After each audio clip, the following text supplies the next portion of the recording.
राजाले भने, भन्थे नागसेन, के हजुर मसँग शास्त्रार्थ गर्नुहुन्छ? महाराज, यदि हजुर पण्डितहरू जस्तै शास्त्रार्थ गर्नुहुन्छ भने अवश्य गर्दछु, अनि यदि राजाहरूले जस्तो शास्त्रार्थ गर्नुहुन्छ भने त गर्दिनँ, भन्थे नागसेन। पण्डितहरू कसरी शास्त्रार्थ गर्नुहुन्छ?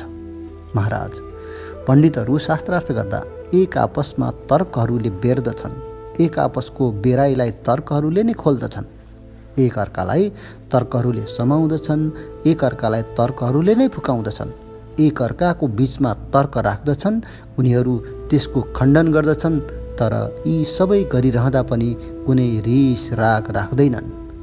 महाराज, यस्तै प्रकारले ज्ञानीहरू शास्त्रार्थ गर्दछन्, भन्थे। राजाहरूले कसरी शास्त्रार्थ गर्दछन्? महाराज, राजाहरूको शास्त्रार्थमा त यदि कसैले राजाको खण्डन गर्दछ भने उसलाई त तत्काल नै दण्ड दिन्छ। यसलाई यस्तो प्रकारको दण्ड दिनु।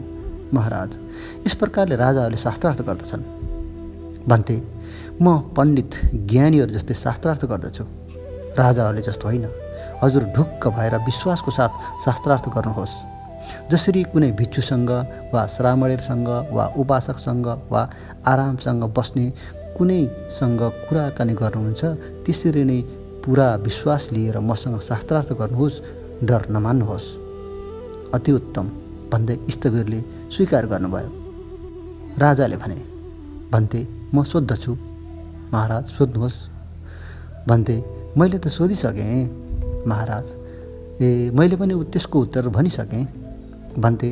हजुरले के उत्तर दिनुभयो? महाराज, हजुरले के सोध्नुभयो?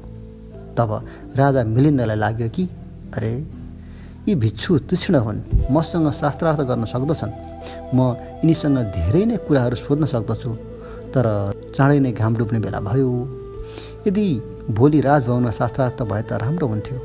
यस्तो विचार गरेर राजा मिलिन्दले देवमन्त्रीसँग भने, देवमन्त्री, तिमीले भिक्षुसँग भन्नु कि भोलि राजभवनमा नै शास्त्रार्थ हुनेछ।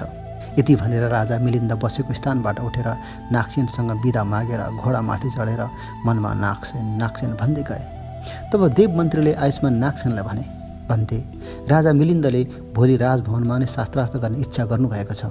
अति उत्तम, भन्दै स्थविरले स्वीकार गर्नुभयो। भोलिपल्ट बिहानै देवमन्त्री अनन्तकाय मङ्कुर र सब्बदिन्न राजा समक्ष पुगेर भने, महाराज, आज स्थविर नागसेन आउने हो? हो, आउने। कति भिक्षुहरूसँग आउने? जतिसँग आउन चाहनुहुन्छ। अनि सब्बदिन्नले भने, महाराज, यदि 10 भिक्षुहरूसँग मात्र आउनुभयो भने उत्तम हुन्थ्यो। दोस्रो पटक पनि राजाले भने,